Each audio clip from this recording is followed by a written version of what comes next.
झील है, तालाब है, चौर है, चौरी है, आहार है, अलग अलग जगह इनके नाम है, आपको जानना बहुत जरूरी है, आप इस अंचल से हैं, ये है हमारे यहाँ। लेकिन नदियों की पानी की विशेषता क्या है? नदी स्वयं अपना परिष्कार कर लेती है। नहीं कहते हैं बहता जल है, फूंक के पी लो, गाँव घर में सुने हो।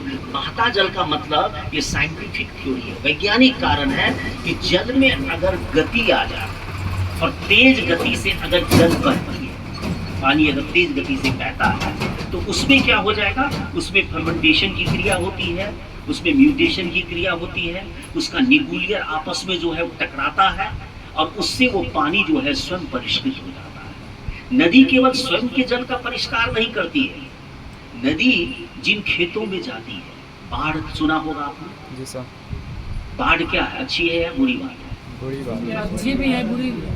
लेकिन शब्द जो है बाढ़ का मतलब तो वृद्धि से है, धन की बाढ़ हो गई, विद्या की बाढ़ आ गई भाई। लेकिन नदी की बाढ़ से हम घबराने कब से लगे?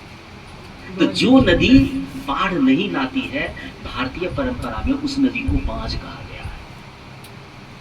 किनारों की मर्यादाओं को तोड़ना, बाढ़ लाना नदी का शास्त्र सम्मत और प्राकृतिक दोनों गुण है। भौगोलिक चरित्र भी है कि नदी बाढ़ लाएगी, तालाब में बाढ़ नहीं आना है, झील में बाढ़ नहीं आना है। तो बाढ़ आ जाने से क्या है? नदी वृद्धि करती है। तो जब वो खेतों में जाती है, आप खाद डालते हो, आप जानते हो कि सारे उर्वरक जो है खेतों को नष्ट किया।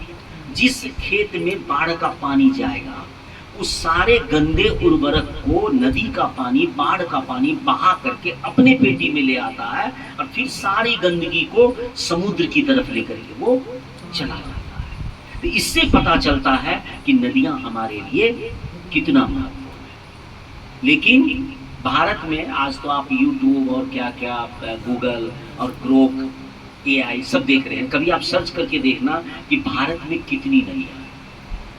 ग्रोक कहता है 400। सरकारी डाटा में भी आज तक 400 नदी से अधिक नदी नहीं है।